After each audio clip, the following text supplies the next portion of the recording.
Hello, everyone. My name is Dave Gutierrez. I'm the writer and the author of the book, Patriots from the Barrio. Now, recently I presented at the National World War II Museum on Hispanic Americans in World War II. During that presentation, I detailed the story of a Sergeant Alfredo Paredes from Del Rio, Texas. He was a sergeant in the United States Army Air Corps and was assigned to a B-25 crew that were flying their B-25s out of the Philippines. On April 28, 1945, during one of those missions, the aircraft, the Cactus Kitten, it was nicknamed the Cactus Kitten, was shot down, and all 5 members of the crew were lost. You're about to witness a Zoom meeting with a few of the relatives of the men that served aboard that aircraft that were lost. They have never met, and this is the first time they're going to be able to see each other and speak to each other. We hope you enjoy our chat together as we detail the story of the Cactus Kitten from the 345th Bomb Group during World War II.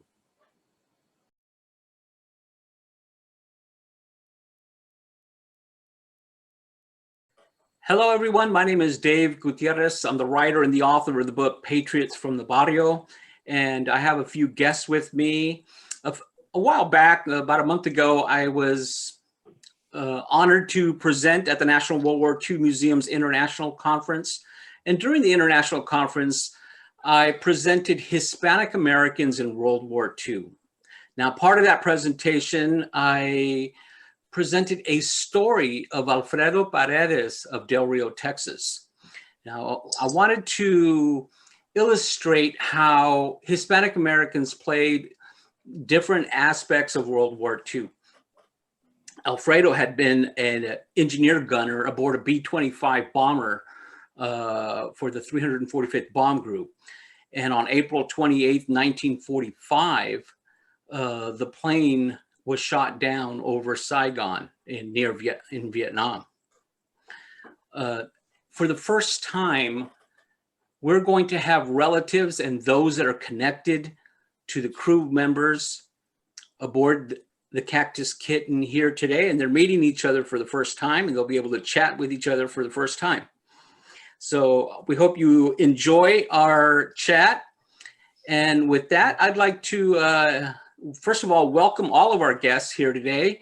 And we'll start with Sandy. And if you could introduce yourself, Sandy, and tell us how you're connected to this story of the Cactus Kitten in World War II. Okay, thank you, Dave. I'm very happy to see all of you and to be a part of this meeting. And I am not related to Lieutenant Andy Johnson. However, my mother and Andy were married when they were very young.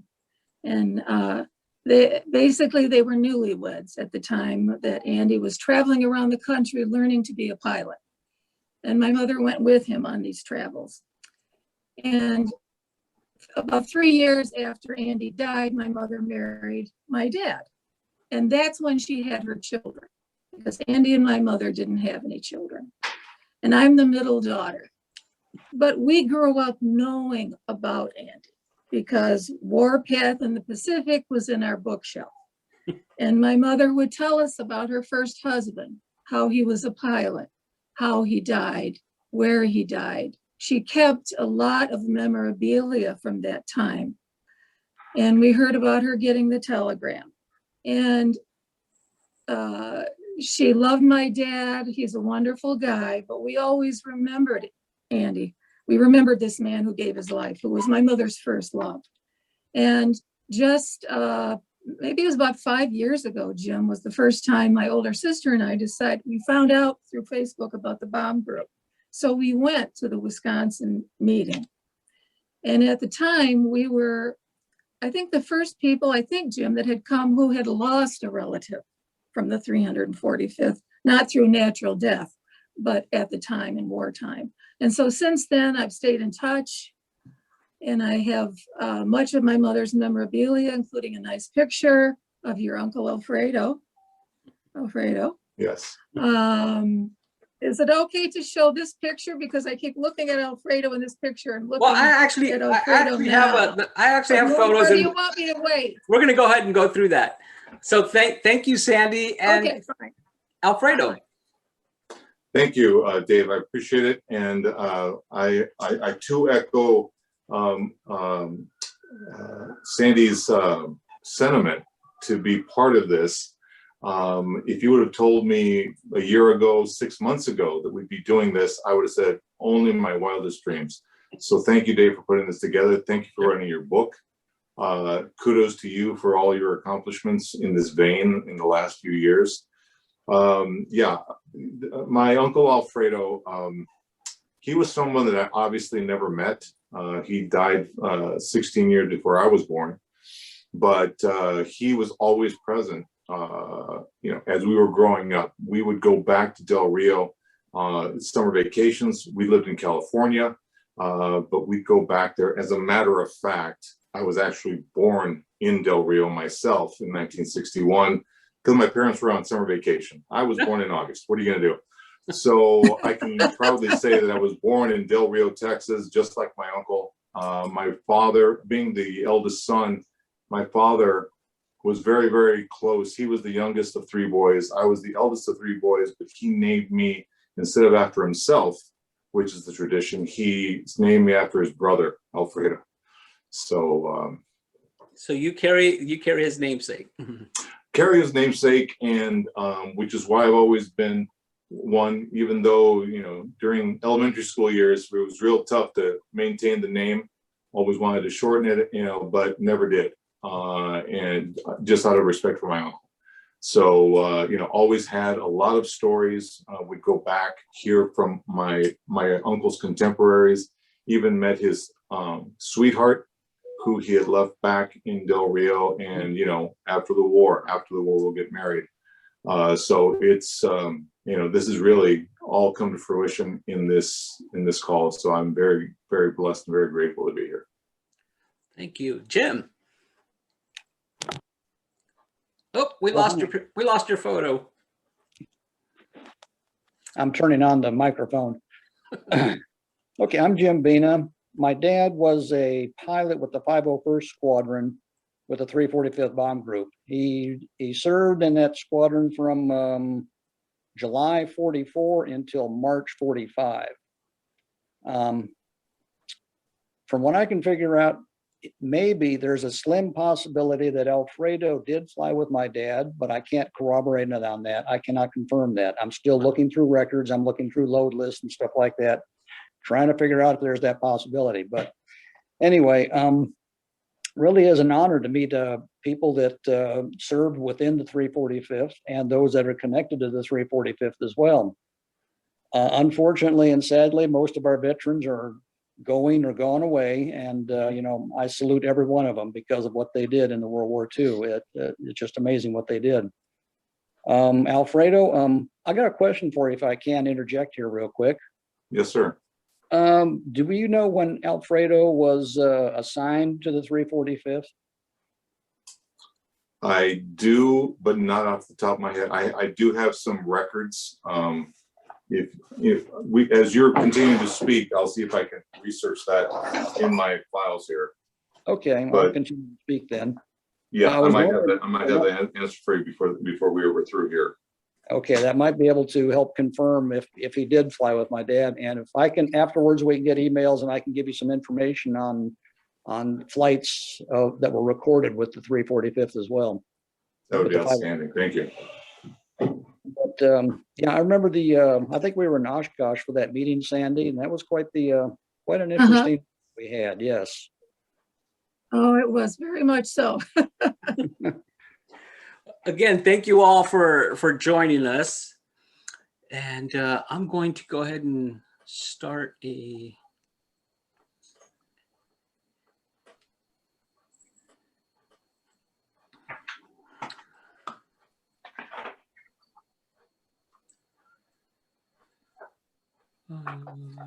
where are you? Oh, I'm already here. Okay, can everyone see the screen? And Yes. okay, Yes. great. So I found this online. This is actually somebody who put an artistic piece together of the actual Cactus Kitten. And you'll notice the serial number 041 there Oh, wow. on it, and on the nose is actually the artwork of I recognize. the Cactus Kitten. And I found this online as people use these as skins and things like that for their games. I thought it was fascinating that somebody actually did this. So here's the actual photo of the nose of the Cactus Kitten. And it was the crew chief, David Haynes, who was actually from Wyoming. And because he was from Wyoming, he had one of his sergeants paint a cowgirl. He wanted a cowgirl painted on the nose of the aircraft, or the B-25. So that's why it was, and then they nicknamed it the Cactus Kitten. Dave, so who was it that wanted the cowgirl on there? Haynes wanted it? It was Dave Someone Haynes, wanted him to the paint crew chief. The crew chief Yeah, was, okay. yeah, the crew chief, Dave. Okay. And here's the actual photo, Sandy, that you sent me of the Yes, original that's the one crew I have here. in 1944 when they were picking up, I believe they were picking up the B-25 in Georgia when they took this photo. And Alfredo, I believe you told me you've seen this photo. Every summer, every time we'd walk into my grandparents, my grandmother had passed away in '58, so I never met her either. But my grandfather maintained the house the way she left it. And this picture was always in the living room. And I recall as a child, it was explained to me that, this is who my uncle flew with, but you really don't, it kind of goes over your head. Didn't really make the connection. And then when I saw this again, a few months ago, it just, all flashed back. And it was amazing, great to hear and know everyone's name, because my grandfather was, at that point, the stories were pretty, not very detail filled, shall we say. Right, right. So again, this was in Georgia. They had all trained together in South Carolina.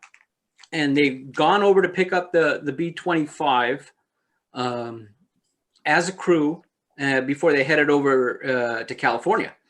And so in the front row there is, from left to right, is Armis Turi, who I found out was also from Michigan. And then in the center front is Alfredo from Del Rio, Texas. On the right front is James R. Sams, and they nicknamed him Red. I guess he had red hair. And he was from Jacksonville, Florida.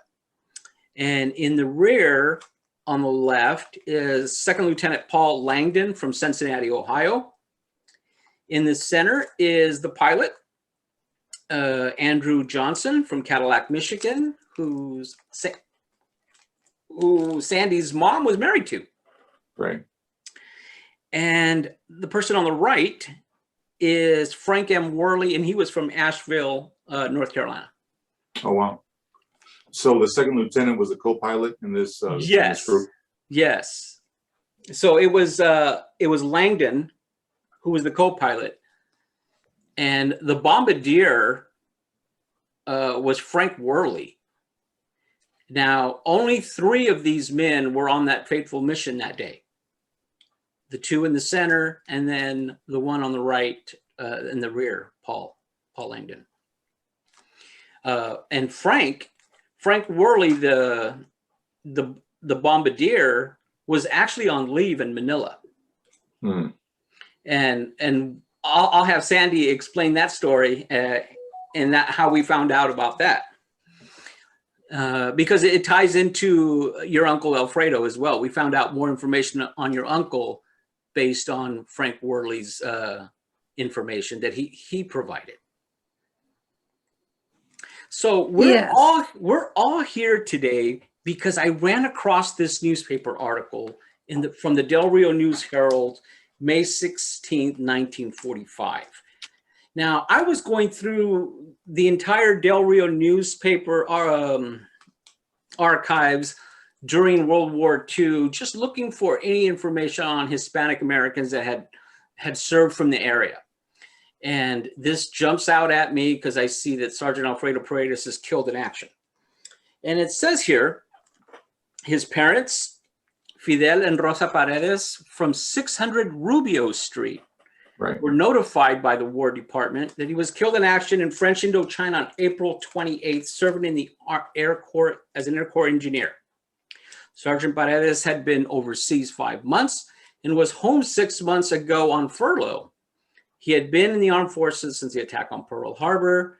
In addition to his parents, his brothers Reynaldo and Ernest Paredes survive. So here's your dad, named in the article from. So I locate this one, and I'm starting to jot these down and put them and file them away.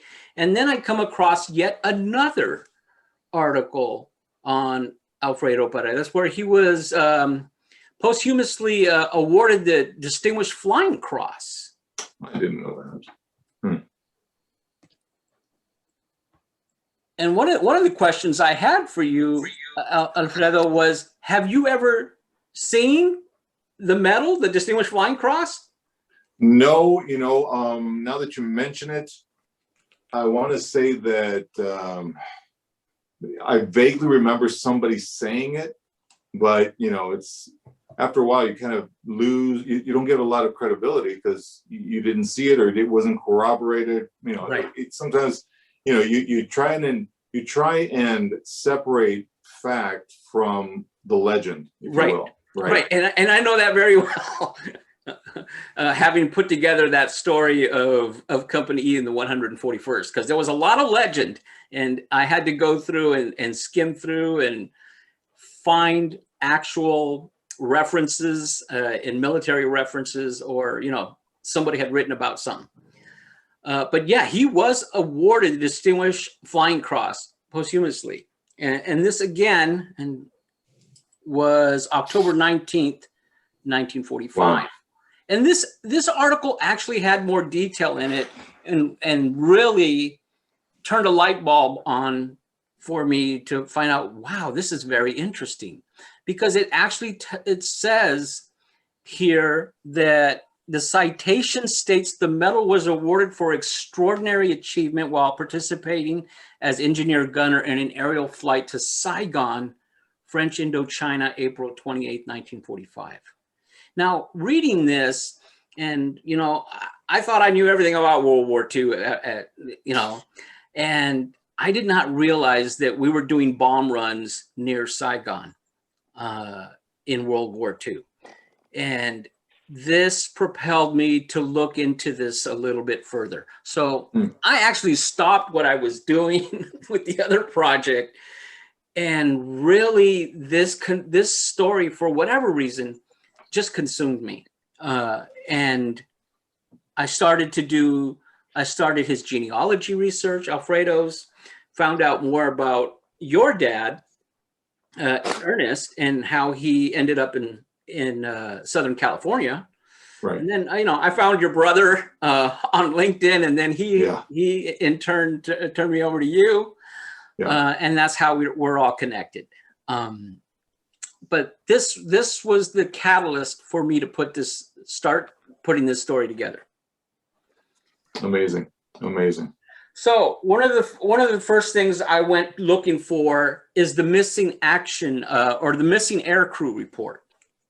Every time a plane goes down, the unit has to fill out this form, the missing air crew report.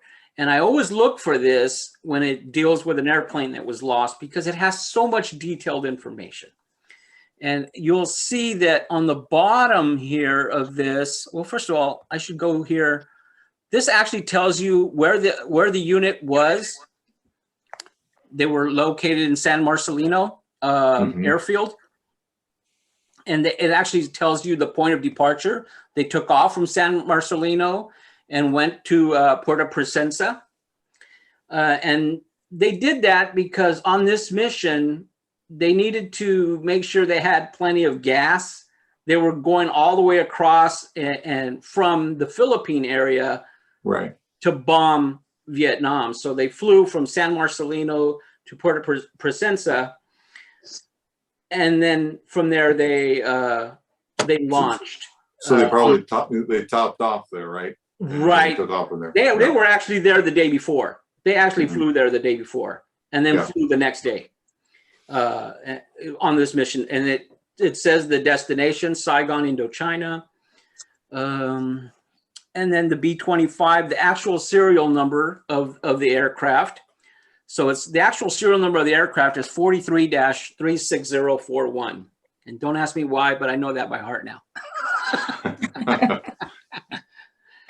Oops. And it's nice to get confirmed that it was a B-25J. Yes. And of course, when it arrived, and when it arrived there, you know, the 345th did so many modifications to it by adding all the guns to the nose and things. Right.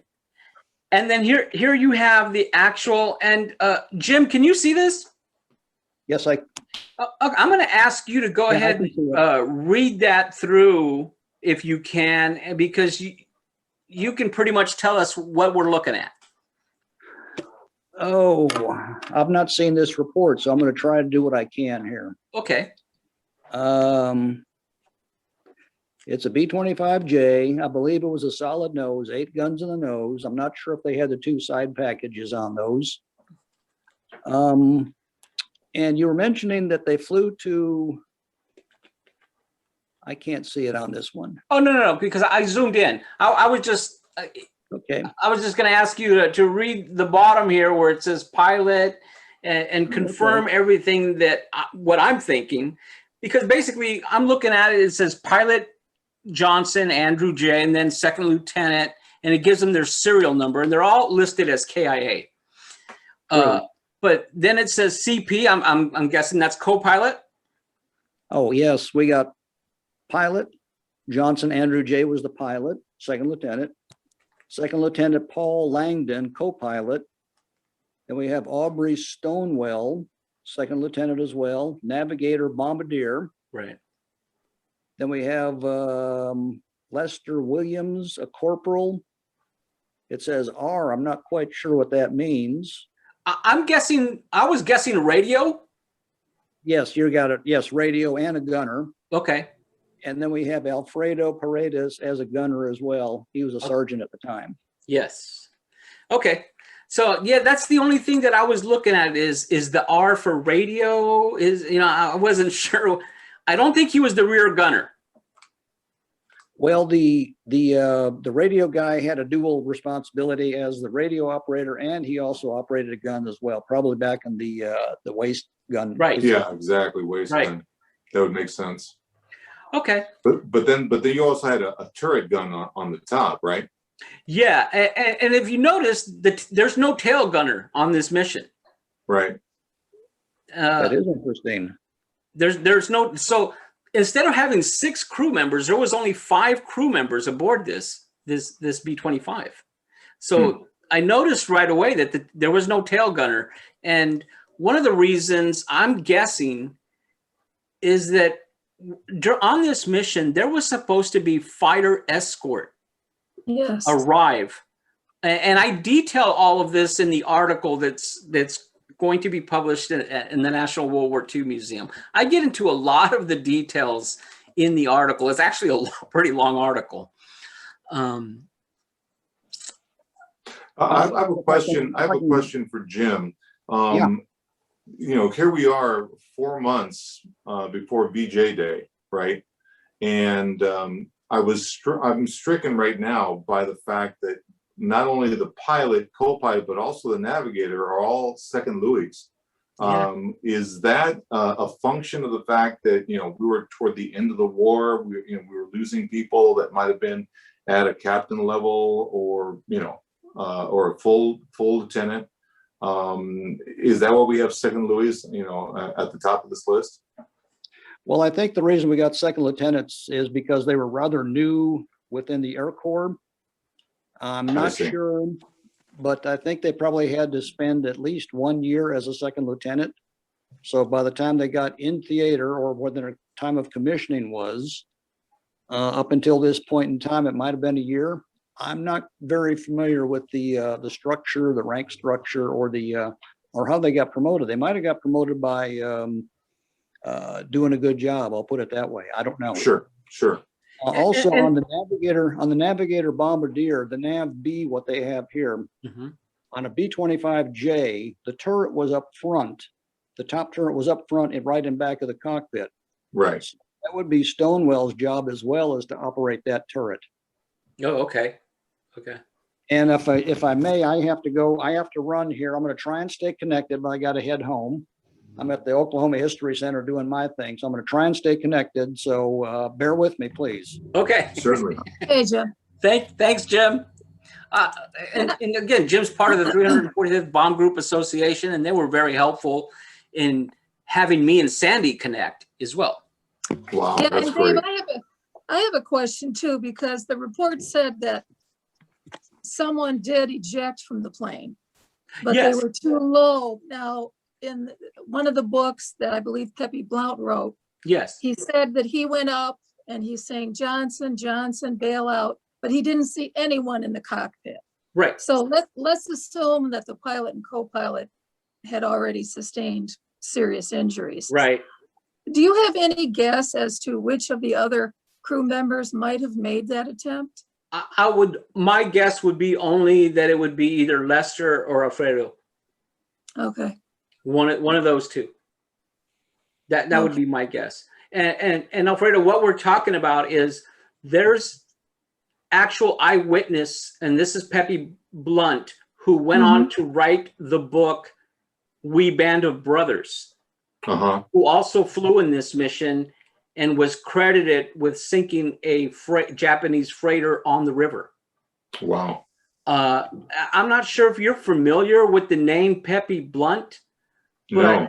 Pepe Blount went on to be a star wide receiver for the University of Texas. He Really? was catching touchdown passes in the Cotton Bowl by Bobby Lane.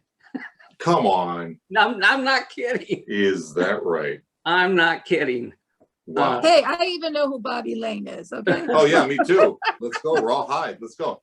I'm 70 years old, Alfredo. I was born in 1950. So There you go. yes. This guy was amazing. You could tell he was if you get a chance, Alfredo, find the book. Yes. We Band of Brothers. Yeah, because it's a very descriptive, Alfredo. It's definitely worth a So read. in the book, he describes how after hitting his target, he sees the Cactus Kitten flaming. Wow. So he goes over, he got nose to like almost perpendicular to them, very close to them, and he's yelling in his radio for them to get out of their aircraft because he knows it's going down. Yeah. Because they got hit pretty hard. He says when they were about 200 feet from the ground, just spiraling down, that somebody jumped out of the aircraft with a parachute, but the parachute never opened because they were so close. Yeah. Too low to the ground. Too low to the ground. Or the water, Yeah. right, Oh. Dave? Because Or there's the some water, questions, because- right, about. And I will get into that because there's conflicting stories about whether it hit the harbor or whether it hit the land. Yeah. So I was going to have Jim talk about the Air Apaches here, and the 345th Bomb Group. But Jim, when you get a chance, if you're stationary somewhere, you can. But we'll come back to that. Here is the symbols of the 345th Bomb Group that were called the Air Apaches. Now, the Panther that you see there is the 501st Bomb Squadron, one of the squadrons that was attached to the 345th Bomb Group. And they were all attached to the 5th Air Force. So if you're reading from the top, we were part of the 5th Air Force, 501st Bomb Squadron that was attached to the 345th Bomb Group. And they became very infamous for changing their B-25s, as we were mentioning earlier, in adding additional 50 cal guns to the nose of their guns because they felt that they were more effective as strafers rather than bombing their targets in the Pacific against Japanese vessels and ground. So was that a function of them consistently flying lower to the ground? I believe so, and they saw that with additional 50 cal guns that they could do some severe damage. Right. Now that sounds more like a strategy, you know, that was decided upon, because I will tell you, I'm just going to share very quickly an anecdote that the version that we heard was, and this could be, grieving parents trying to lay blame, but they always thought that that the pilot, and in this case Johnson, right, was being very risky, and flying too low to the ground. Well, maybe he didn't have a choice in the matter. It was more, those are your orders. That's what we do for, Yeah, and in this mission, actually, Andrew Johnson actually hit the freighter with one of the bombs, and the ship exploded and nearly disappeared. Wow. That's how badly the explosion was. Witnesses say when Andy's plane hit the target, that ship exploded so violently that it immediately disappeared. So was this a cause and effect? Did the explosion affect the Cactus Kitten, or was it shot down? That's a good question. That's something that I started to question myself. And he had to come in low, though. He had to come in low in order to get a hit on it. Yeah, with a 50 cal, I mean, you only have so much range, right? No, but he did drop bombs. He dropped 2-3 bombs. Oh, gotcha. Yeah. They weren't. They weren't just using the guns. So they actually had. I mean, for this mission, they knew they were going to have to sink the ships. So they carried their bombs.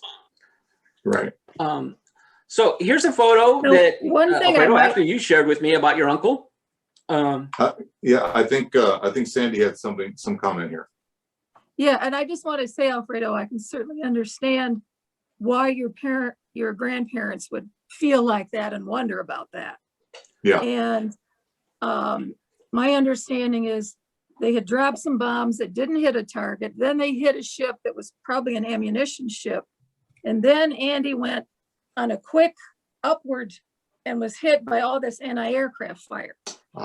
Actually, she had some correspondence in which they stated that Alfredo wasn't really due to go on that mission, but he wanted to because Andy was the pilot. I see. So just something else to add. Yeah, thank you. I can certainly understand why your grandparents would have those feelings. I totally get it. And like I said earlier, it was kind of incumbent upon me to try and weave my way through, fact and legend, right? Yes, and one other thing, if I can, on that one picture that your grandparents had in their home, which was the one I was going to show you earlier. Right. On my mother's copy, she'd written some things, and they were very faint. But for your uncle, she wrote, divorced, ? Engaged to girl in Sacramento, California. Is that where his sweetheart was from? Or maybe really? She wasn't sure. No. This might have been a wartime situation. I don't know. Well, I mean, she has ? After divorce. No, he was never married. She wasn't. Yeah, no, he was never married, but he did leave a sweetheart She wasn't back sure about home that. But in she Del says he's from Rio. Del Rio, Texas. Engaged to Sacramento. Oh, so he never was married. Okay. Yeah, never So- was married, right? Yeah. Right. Okay. But he had a sweetheart back home. Yeah, and I met the lady probably in the 1970s Oh, when I wow. was a teenager. And I mean, and a lot of his friends that he played basketball with and football with, in high school, Yeah. that kind of thing. And luckily, I mean, I'm kind of a history buff. I think I want to believe it's directly because related to my uncle, because I always wanted to see and learn about World War II growing up. Yeah. And, being the eldest, my dad would always kind of relate these stories, back in the day, that kind of thing. And some kids just like, yeah, they turn it off. I was, I loved every story. And sometimes I would meet people for the first time and I said, oh, you're the one that did this, and this. Like, how do you know all that? Well, Yeah. my dad told me, so. Yeah. Yeah. You're too young to know that. What are you doing? Yeah. Yeah, I get exactly. that all the time. Right. I get that all the time. Well, aren't you a little too young to be doing this about World War II? Yeah. Yeah, I've been doing this since, yeah. Okay, so we have this photo of Alfredo that you sent me. Uh-oh. So I received this photo from Eloy Padilla of Del Rio, Texas. This is Alfredo's high school yearbook, his senior high school yearbook photo. And what's absolutely fascinating about this photo is that is my grand aunt, my dad's aunt, Oh my God. right next Is to that me. crazy? Wow. Yeah. That's amazing. That is amazing. And I'm very close to Virginia's daughter, Celia, who's my dad's first cousin. We're always on the phone talking back and forth. And when I saw this and showed it to her, she was like amazed. Yeah. She's like, wow. Alfredo, you and I know how close Del Rio is, that community. Right. So when you see Alfredo Paredes and Virginia Moreno together in their senior year, you almost automatically know that these two have known each other since grade school. Oh, sure. Because they sure. went to the same school, they went to the same middle school, Right. and then here they are, classmates in San Felipe High. So I just found that amazing. Exactly. And right. And if I would have told me that, a typical graduating class from San Felipe in that era would have been about 50 to 60 people in the class. So the entire high school, the entire 4-year high school was about 200 or so people. Right. And so that was amazing. And the other part was that, even though it was a segregated high school, you had a lot of professionals. The majority of the people were going on to college and postgraduate work. And these were engineers, doctors, people working, in NASA, aerospace Absolutely. engineers. They were doing something right. Yeah. Right.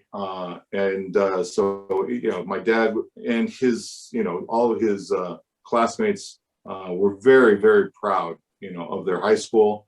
They would have an annual, reunion in Del Rio, and then every 5th year they would do it in San Jose. Right. Because there were a lot of people from Del Rio that ended up in San Jose, California. Hence why I'm here in San Jose. My parents came out here. I was the firstborn. My 2 oldest siblings are born in Del Rio. Uh-huh. And I'm the first Californian kid. Yeah. Yeah. I was born in Del Rio, like I said, only because of summer vacation. It was summer. My 2 brothers after me were born in Pittsburgh. Oh, Pittsburgh, wow. California. Wow. Yeah. Yeah. Wow. Amazing. Okay. Why aren't you working anymore? Okay. So here's a photo of Lieutenant Andrew Johnson, the pilot. And I'll go ahead and let Sandy take over from here as you describe these photos.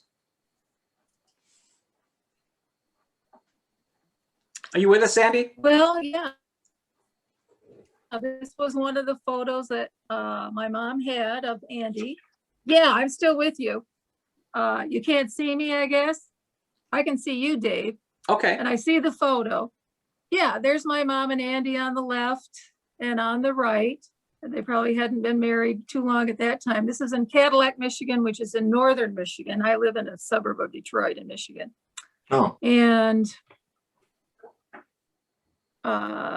Excellent. Excellent. So amazing that yeah, he must have your been home. mom kept all of these photos, and then Yes. you went ahead and was looking and trying to preserve a lot of this information, including letters, correct? Yes, because over the years, my mother would speak of him, and the article I wrote for the Strafe, I know you read, in our attic, in our house, Alfredo, it was a little 2-bedroom house, and we had an attic, and there's like a doorway, and you pull down this chain. yeah, and you yeah, go up these steps. sure. Yeah, and she had a cedar chest, and in there was 2 uniforms, my dad's Army uniform and Andy's. So Wow. that was one reason why we always knew about Andy. And even at the end of my mother's life, and she died about 15 years ago, when dementia set in, she used to think that Andy was on the front porch of our house in Michigan, which gets cold in the winter, that he was Wow. cold and hungry. So my Oh, sister, wow. who she was living with, she would fix a plate. My mother would take it out front. And my Wow. mother would cry and think, well, when I pass away, I've had 2 husbands. I love them both. What will I do? And my sisters and I would try to tell her that in heaven, it wouldn't matter. And, you know, going back to that mission, and if you read the Pepe Blount, he said it was a suicide mission because these other planes that were supposed to come in didn't come in. 3 planes were on that mission, and the one didn't come in, piloted by Lieutenant Townley. I think they are searching for that plane. Huh. But Pepe Blount and Andy was the wingman. He was the wingman for Major, oh my God, I can't think of his name. He was the wingman for a really top guy. So I think as far as his pilot, Oh, we're losing your sound. to go up really, really quickly. And so anyway, so Andy has always been in our lives and in a respectful way, you know, and my mom kept all these things. It was her first love. And so you can imagine all the women that got the telegrams Certainly. and letters that, you know, Dave and I will maybe discuss letters. My mother, Yes, I'm just, Sandy, I'm just about from to other do people that. who would, the families of members on that line. Okay. So Alfredo, we have kind of a surprise for you. I've been holding on to this and I've been dying to tell you this information, but I really wanted to make sure that I either saw you or did this in person with you. I didn't want to do this over the phone or through email. As Sandy mentioned, her mom kept so many things, including all of the letters and correspondence she kept with, you know, with a lot of people. And Sandy, if you could just tell Yes. Alfredo what this is. Well, after you and I had talked, Dave, and I was looking through my mother's things again, and I really paid attention to the fact that she had gotten a letter from a fiance of Paul Langdon's, and here is a letter from the parents of Alfredo. And I have the letter right here with me right now. And Alfredo, if you would like this letter, I will mail it to you. It's on Oh my in the upper goodness. left-hand corner. You can see the handwriting, Yes. but it's on airmail, real thin paper, and it's typed.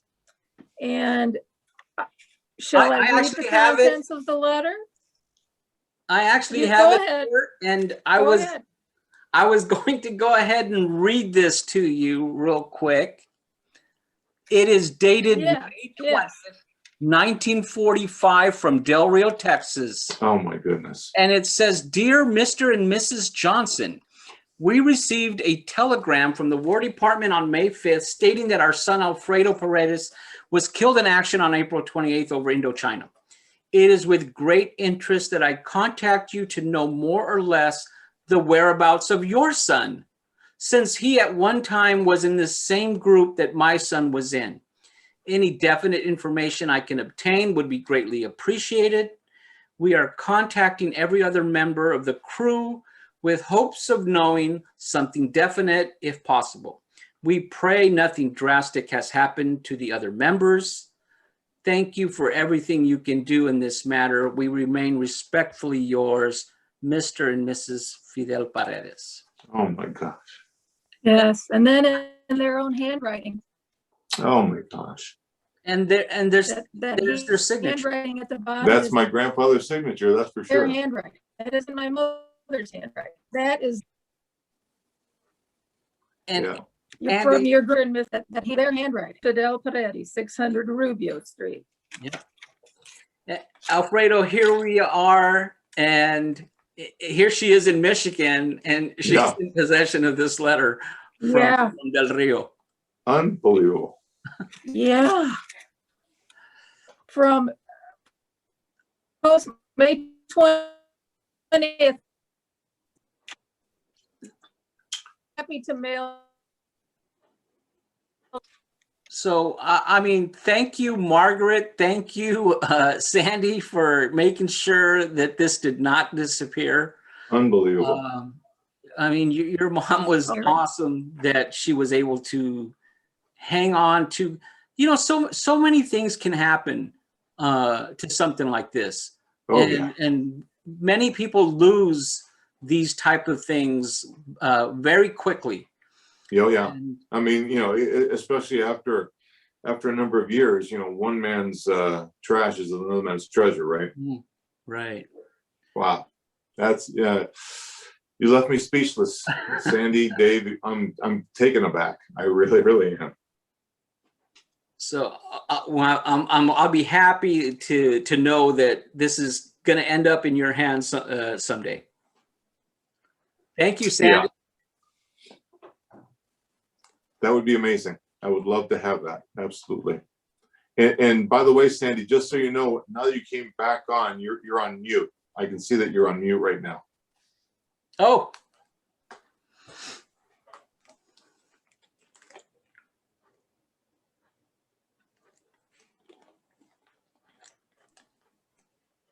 Oh, okay. I There- think I just unmuted. There we go. Yeah. Yeah. I think okay, yeah. So I don't know if you want to give me your address now, or I can give you my email. We could and do you that. can We could do email that. me. We could do that offline. We can do that Offline. Okay, fine. Yeah, let's do that offline because, again, I'll be That's posting fine. it. Yeah. That's right. Okay. Oh, that's right. Okay. Okay, so here's another article that, or actually, yeah, it was an article that showed up that Sandy had in, I guess it was one of the Michigan newspapers, right, Sandy? Yes. Uh-huh. So it says, you can barely read the Yeah. top. It says, Andrew Johnson's pal writes of his death. And it's kind of blurry up there, but Yes. it says, Mrs. Margaret Johnson has received a letter from Lieutenant F.M. Worley, who was a Wow. navigator on the same crew as her husband, Lieutenant Andrew Johnson, who was killed in action April 28th. Lieutenant Worley was on leave in Manila at the time, but has written Mrs. Johnson all he was able to find out about what happened. Lieutenant Johnson was the pilot on a B-25. Part of the letter follows June 18th, 1945. And it's, my dear Margaret, please forgive my delay in writing to you, but the censorship regulation permits no mention of any death for a 45-day period. Oh, wow. As you know, Margaret, Andy and I were good friends, as well as members of the same crew. At the same time of this mission, I was on leave in Manila, so I didn't go along. All I know is the stories of other fellows who saw it. In case you haven't heard the details, I'll repeat them. The target was Jap shipping on the coast of Indochina. Andy and Paul were scheduled to go. And Alfredo, our engineer, asked to be put on because Andy was the pilot. So we have Andrew Johnson and Paul Langdon are scheduled to go on this mission. Alfredo was not scheduled to go, but he volunteered. He volunteered to be on this mission because Andy was piloting. Yeah. He wanted to be with Andy. They had trained together. These guys were all very close to each other. And at the time, and I think Jim mentioned this to me as well, is in order for them to start flying solo without a trainer, they needed to fly certain missions, and they wanted to hurry up and get that out of the way. Now, these guys had just arrived in the Philippines. They had flown a few missions early on, but it sounded to me like Alfredo wanted to get that number up already. And if he goes on this mission, even though he's not scheduled to go, it counts. And counts as missions. Okay. And besides, it's Andy piloting. And from what I understand, this was going to be, Andy had already fulfilled the pilot missions where somebody else was flying with him as a trainer, basically. And this was supposed to be Andy's first. And Pepe Blunt actually wrote that in the book, that's why he wrote, this was Andrew Johnson's first mission alone as a pilot. Wow. So I could see Alfredo saying, well, I want in. Well, I mean, that just goes to show you that he had all the confidence in the world in Andrew himself. Yes, absolutely. Well, and the other thing is, I'm remembering now, there's a Colonel Colthorpe. Right. Culthorp, and I met his son at one of the reunions. Oh, nice. And Andy was the wingman for Colonel Colthorpe. Now, I think if you're a wingman, doesn't that mean they have confidence in you if you're the wingman for the colonel? Yeah, I would think so. Yes. So it says the mission was much more difficult than was believed. Andy spotted a large Jap ammunition ship. He made a pass at it, got a direct hit and sank it. As he pulled up, he was hit by anti-aircraft in the engine, setting it afire. He tried to head back out to sea. And I don't know why why is this? There we go. Where am I? He tried to head back out to sea where he had a chance of rescue, but the wing burned off, forcing them to fall in the harbor. So he's hearing this from other people, telling them the plane went down in the harbor. But in Pepe Blunt's book, they clearly say that it hit the land. This is where it gets conflicting. Is the plane in the harbor? Is the plane on land? Well, I mean, I guess just on the face of it, this is a secondhand account. Exactly. Right. And that's how I see it. And Pepe was there. Yeah, exactly. And Pepe was right next to him. And he was screaming at them to bail out. So he tried to hit, the ship hit and immediately blew up. The fellow said there was no hope of survivors. That proves merciful, because if they had lived, they would have fallen into enemy hands, a fate worse than death. Yeah, no question. So this is where I find out, wow, Alfredo actually was not scheduled to go on this mission, and he volunteered. He volunteered to go on. Oh, I know. And I could see why. I could see why the United States Army Air Corps went ahead and awarded him the Distinguished Service Cross. Yeah, or Flying Cross. Flying Cross. Sorry. Yeah. Amazing. This is Yeah, Jim. this has been quite an experience, and I'm glad I lived to see this day. I can tell you that. Oh, You do know there's a picture of the actual crash, don't you? I've never seen a picture of the actual crash. Well, it's in both books. It's in Pepe Blount's book, I believe, with the full account of and that's probably the best account out there on the whole mission. Right. And also in Warpath Across the Pacific, There's also a photograph taken by Pepe Blount's camera in the airplane of the actual crash of that aircraft. Okay, I I'll have to believe go those back were- and look at that. Yeah, me Yeah. too. Yes, Wow. it shows at the point of impact the explosion that's occurring. Okay, okay. And Wow. I'm pretty sure that Pepe also stated that is Andy's airplane. Okay, I'll have to go back in there and look at that. And I'm sorry, Jim, you said that was called Warpath Across the Pacific is the book? Yes, Yes. Warpath Across the Pacific by, I believe the last name is Hickey. Okay. Yes, I have the slide next. Ah, got it. All that for you. What a great segue. Yeah. Thanks, Jim. How about that? So we know Frank Worley was on leave in Manila. One of the original crew members that they had trained together in South Carolina. So Frank Worley's not on the flight. Instead, here is Aubrey L. Stowell, who was born in Indianapolis, but was living in Lansing, Michigan also. Oh, wow. And I found that out because I found an article where he's getting married. Huh. In the newspaper there. Oh. He actually had a son named David Stowell, and I was never able to connect with them. Wow.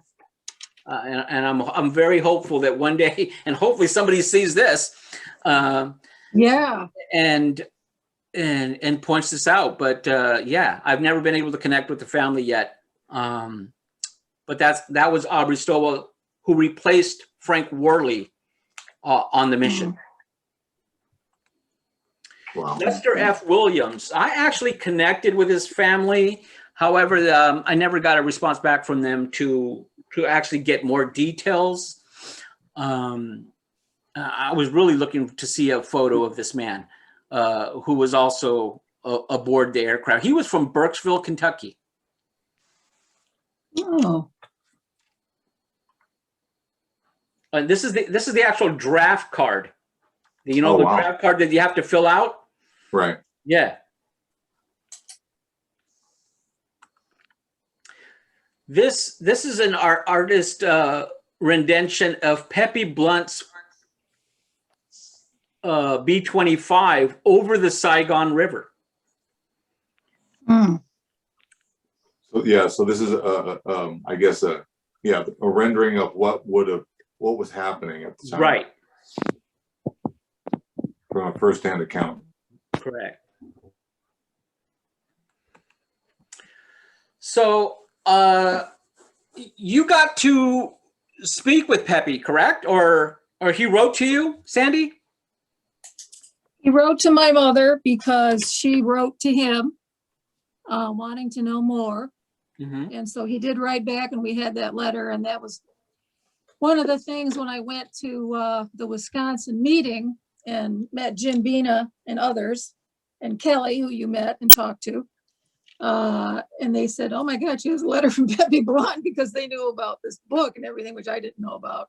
Mm-hmm. And didn't know what a great football player he was. Mm-hmm. Anyway, so yeah, so he responded to a letter that she had sent to him, wanting to know more about what happened, why did it happen? Mm-hmm. Yeah. And I'll just quickly read a little paragraph here. Andy was a fine person and a fellow everyone enjoyed being around. You have read from the pages of We, Band of Brothers, supplied you by Frank Worley, all that I remember as an eyewitness of what happened to Andy and his airplane. They did go down over the harbor at Saigon and not 25 to 30 miles away, he says. I did fly up beside Andy's plane, I broke radio silence and tried to raise him and anyone in his crew on the radio to tell them to get out of the airplane, to no avail. You are correct in your assumption that we were in truth, in fact, a bunch of sitting ducks. The B-24s that were told would bomb the harbor from high altitude 10 minutes never arrived, and the P-38s would be with us to strafe the target. So they were expecting B-24s to bomb the area 10 minutes Ahead of- before they arrived over the target. This Right. way, all the anti-air guns were, you know, they might have been able to take them out. Right. They- Or they at least never arrived. be in disarray, right? Right. And they never arrived. And then they were supposed to meet up with P-38 Lightnings, who were also going to help in strafing targets. They Right. never arrived. Air support. Yeah. Colonel Walther made the decision, and I wrote this in the article. He made the decision Yeah. he was going to continue on with the mission. He knew that they hadn't bombed. The P-38s were not there, and it was his decision that, hey, we came this way, we're gonna hit them. We've been Yeah, after. and it must have been too strategic a target to not take advantage of the. They had of the been mission. looking for these freighters for a long time, and when they saw the intelligence reports of where they were at, they went after them. They immediately Wow. put the mission together to go get them, because you have to remember, this is April 1945. Right. The Allies are trying to cut off Japanese supplies. Yeah. They're gonna try to choke them out, and those freighters are helping, you know, Japanese supplies, and they wanted to Right. get them out. They were looking for them, and when they found them, they quickly put this mission together and said, "Let's go get it." Yeah. Yeah. I mean, because they were trying to isolate, you know, these forces that were in far reaches away Right. from Japan. Right. And of course, they were all ignorant of the fact that, you know, the two atom bombs were in development and getting ready to be deployed. Right. Right. Yeah. Yeah. So here's the other book, Warpath Across the Pacific, and good thing that Jim had a copy of this, because I could not find this anywhere. And Jim sent me the book, and I was like, oh man, this is great. This has all kinds of information. So I'm gonna have to look in there again, because he says that there's an actual photo of the crash site. Yeah. So I didn't know that either, Dave. and I've gone through up and down that book.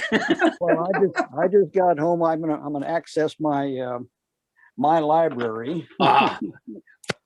We get Jim's library. Yeah. The inner sanctum.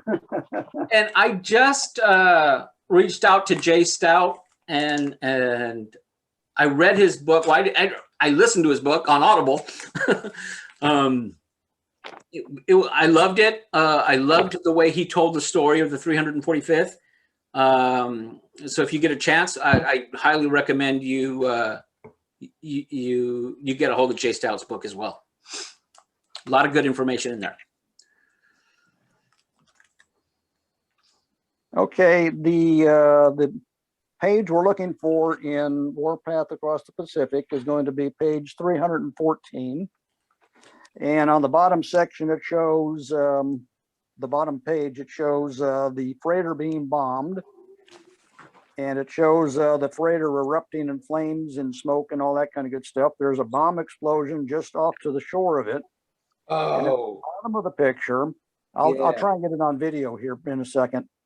That there's two other explosions at the bottom of the picture, and on the bottom right is supposedly Andy's airplane hitting the ground at that very instant.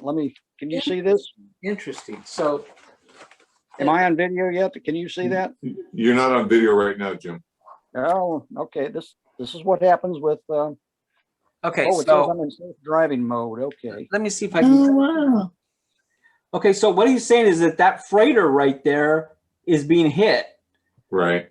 And Yes. then the two explosions on the ground. Go Two to your right a explosions. little bit. Go over to your right. Yeah, right there. Ah, wow. Right. Wow. There's two explosions on the bottom side. The one on the left is one of the bombs that I believe that Andy dropped. And the other one is his airplane hitting the ground, exploding on the ground. The timing is impeccable on the photo. Yeah, no, absolutely, Jim. That's. Oh. But if that can't be the freighter that Andy hit though.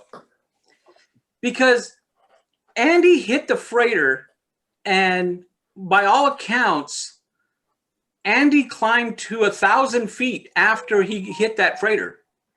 He tried to climb to about 1,000 feet. That explosion is too close to the ship that Andy hit. And if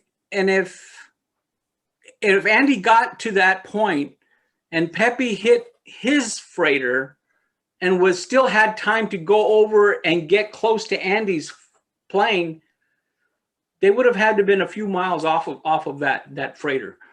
So maybe it's another ship that somebody hit, and Andy's plane went down there. That could have been it, but I can't see that being the same freighter that Andy hit.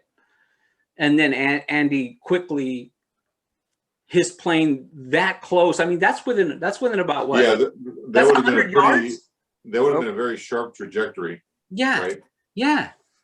And by all accounts, Andy climbed to about 1,000 feet in the air after passing the freighter.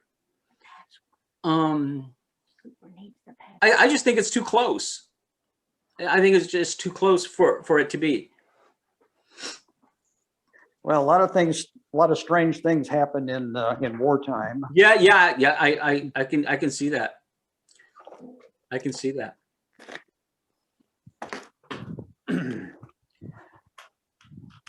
So, Alfredo, your thoughts on what we've learned today? How much time do you have? No, this is, first of all, I want to express my gratitude to all three of you, for the gift that you've given me today, and to you, Dave, for you making it happen, the time, and the effort you put in your life, to come up and do the research, write the books, you're being interviewed, all of these things continue to keep their memory alive. You make it possible for people like me that had a little bit of information and had no way of trying to figure out how, even though there's the advent of the internet, how to even be a sleuth in this kind of thing, like I said, this has just been a gift I can never repay. So thank you all. I think we're all in debt to people like Alfredo, Andrew Johnson, Paul Langdon, all those guys, that they were truly the greatest generation. Yes. Oh, they were. Of this country. Yes, absolutely. And the reason why I do the research is because of men like that. And I don't want them to be forgotten.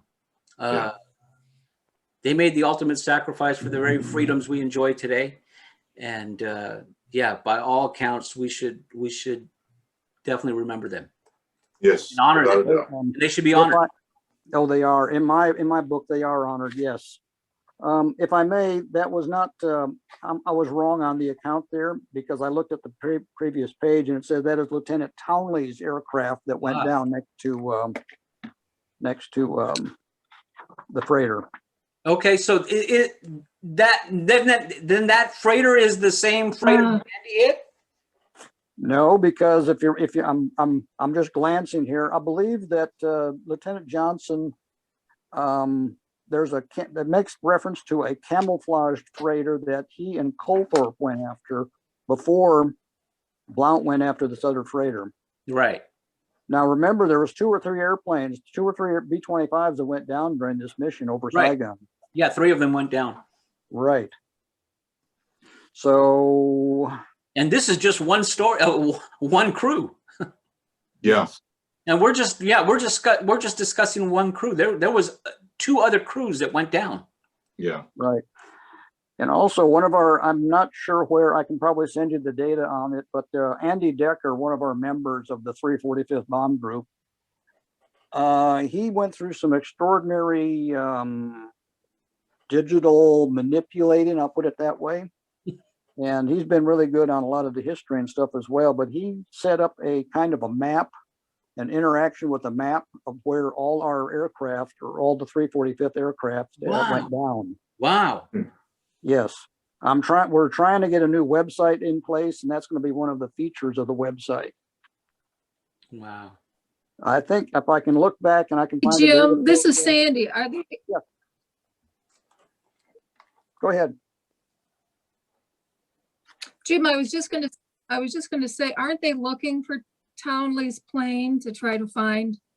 Isn't that one of the ones that one of these groups that's trying to find remnants of the World War II aircraft and their crew members? Aren't they looking for this? Yes, they are. It's Townley's plane, I believe they're looking for. The DPAA contacted me and wanted some data on where Townley's plane went down and the photographs and stuff like that. And the best I could, best I can figure out, they're trying to figure out a time to go back to Saigon at some point in time and start digging and researching where the airplane ended up at.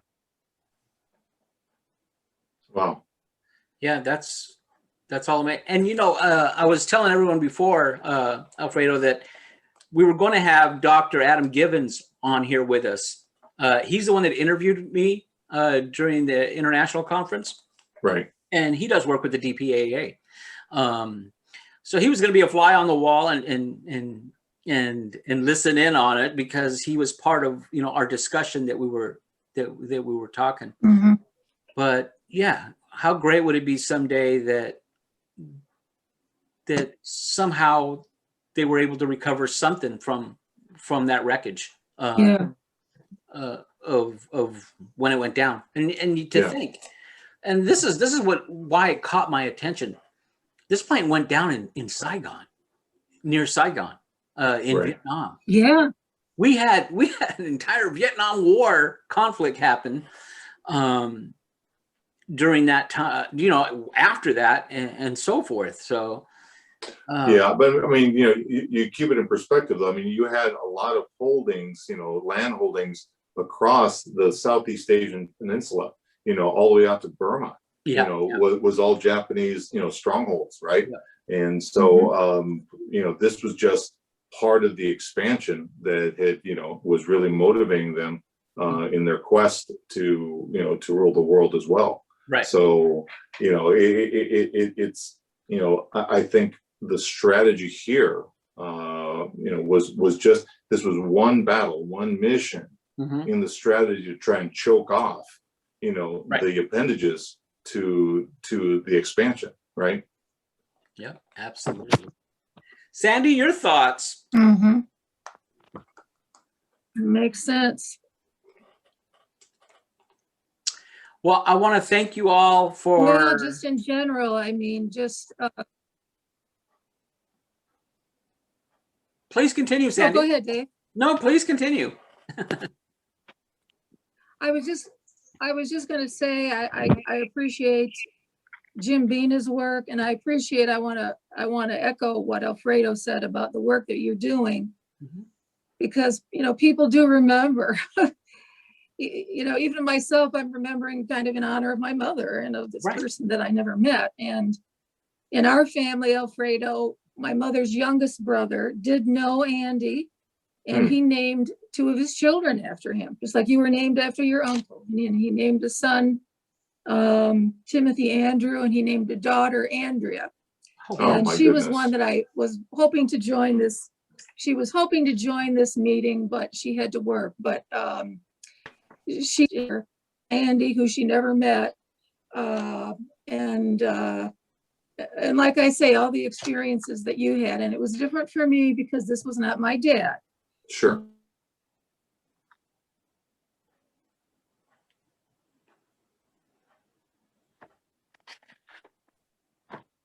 You still with us, Sandy?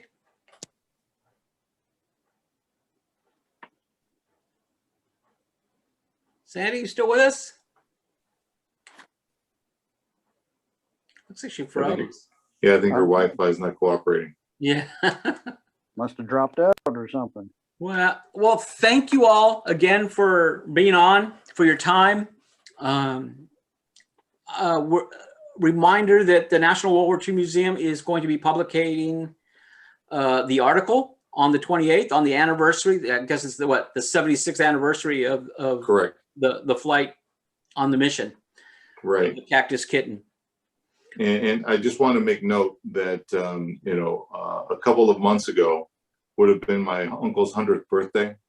And so in honor of that, we're doing a full court press to get his plaque up on Mount Soledad here in San Diego, which has turned into a military commemoration for all branches of the service, for all wars, all conflicts. And so, it's, I don't know how many feet up in the air it is, but it has a beautiful view of La Jolla and the Pacific Ocean. Wow. So we're going to get his plaque, hopefully with COVID, if it cooperates, that we'll get it dedicated yet this year in honor of the 76th anniversary of the mission and his 100th year of his birth. Wow. Wow. And hopefully, Awesome. you're invited if you can make it. I'm always looking for an excuse to go to San Diego. Oh, same here, same here. Always looking for an excuse to go to San Diego. My wife loves it. Excellent. Excellent. Well, we'll definitely keep you posted. Yeah. So we will definitely stay in touch. Yes. I am going to be, I'll add on the start of this interview, and then I'll put it together and make sure you all get to see it and so forth. Fantastic. And I'm also going to use you, Dave, as a conduit. If you would pass along my mailing address to Sandy, Okay. so I can get that letter, I would very much appreciate that. Absolutely. What I'll do as soon as we get off here is I'll go ahead and send you all an email together. So, I've been emailing you all individually, and now I can put an email group together for all of us. Excellent. Excellent. Thank you again, Dave. Thank you, Jim. Thank you, Yeah, Sandy. Alfredo, I'll be glad to share any information or any details you want about the 345th, the 501st.